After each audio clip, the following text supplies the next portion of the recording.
الحمدللہ رب العالمین والصلاة والسلام علی سید المرسلین اما بعد فاعوذ باللہ من الشیطان الرجیم بسم اللہ الرحمن الرحیم الصلاة والسلام علیک یا رسول اللہ وعلی آلک واصحابک یا حبیب اللہ الصلاة والسلام علیک یا نبی اللہ وعلی آلک واصحابک یا نور اللہ۔ میٹھے میٹھے اسلامی بھائیوں اور مدنی چینل کے ناظرین، سلسلہ ہے اللہ کا پیغام مومنوں کے نام، اور اس سلسلے میں الحمدللہ قرآن پاک کی خوبصورت آیتوں کو شامل کرتے ہیں، ان آیتوں کو شامل کرتے ہیں جس میں رب عز و جل نے مومنوں سے براہ راست خطاب کیا ہے۔ جی ہاں، آج کون سی آیت ہے؟ آج ہے سورہ منافقون اور اس کی آیت نمبر ہے 9۔ پہلے تلاوت سنیں گے، پھر اس کا ترجمہ سنیں گے، اور پھر تفسیر صراط الجنان سے بڑے پیارے مدنی پھول سنیں گے۔ آئیے تلاوت قرآن مجید۔ یا ایھا الذین آمنوا لا تلہکم اموالکم ولا اولادکم عن ذکر اللہ ومن یفعل ذلک فأولئک هم الخاسرون۔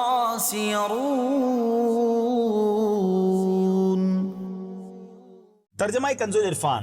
اے ایمان والو، تمہارے مال اور تمہاری اولاد تمہیں اللہ کے ذکر سے غافل نہ کر دیں، اور جو ایسا کرے گا تو وہی لوگ نقصان اٹھانے والے ہیں۔ یا ایھا الذین آمنو، اے ایمان والو۔ تفسیر صراط الجنان میں ہے کہ اس سے پہلی آیت میں منافقوں کے احوال بیان کیے گئے، اور اب یہاں سے ایمان والوں کو نصیحت کی جا رہی ہے کہ اے ایمان والو، منافقوں کی طرح تمہارے مال اور تمہاری اولاد تمہیں اللہ تعالیٰ کے ذکر سے غافل نہ کر دے، اور جو ایسا کرے گا کہ دنیا میں مشغول ہو کر دین کو فراموش کر دے گا، مال کی محبت میں اپنے حال کی پرواہ نہ کرے گا، اور اولاد کی خوشی کے لیے آخرت کی راحت سے غافل رہے گا، تو ایسے لوگ ہی نقصان اٹھانے والے ہیں، کیونکہ انہوں نے فانی دنیا کے پیچھے آخرت کے گھر کی باقی رہنے والی نعمتوں کی پرواہ نہ کی۔ یہاں آیت کی مناسبت سے دنیا کے مال سے متعلق ایک حدیث پاک ملاحظہ ہو۔ چنانچہ حضرت حکیم بن حزام رضی اللہ تعالیٰ عنہ فرماتے ہیں کہ میں نے رسول کریم صلی اللہ تعالیٰ علیہ وسلم سے کچھ مال کا سوال کیا اور بہت التجا کی، تو آپ نے ارشاد فرمایا، اے حکیم، تمہارا اتنی کثرت سے سوال کرنا کیا ہے؟ اے حکیم، بے شک یہ مال سرسبز اور میٹھا ہے، اور اس کے ساتھ ساتھ وہ لوگوں کے ہاتھوں کا میل ہے۔ اللہ تعالیٰ کا ہاتھ دینے والے کے ہاتھ کے اوپر ہوتا ہے، اور دینے والے کا ہاتھ اس کے ہاتھ کے اوپر ہوتا ہے جسے دیا گیا، اور جسے دیا گیا اس کا ہاتھ سب سے نیچے ہوتا ہے۔ مدنی چینل کے ناظرین، تفسیر صراط الجنان کے مدنی پھول تو پورے ہوئے، مگر یہاں بڑی اہم بات ہمیں سیکھنے کو ملی کہ کہیں دنیا کا مال اور اولاد ہمیں اللہ کے ذکر سے دور نہ کر دے۔ ہمیں یہ غور کرنا ہے، مال تو اللہ کی نعمت ہے، اولاد تو رب کی نعمت ہے۔ ہونا کیا چاہیے کہ جس کو مال زیادہ دیا جائے، جس کو نعمتیں زیادہ دی جائیں، وہ تو اللہ کا زیادہ شکر ادا کرے نا۔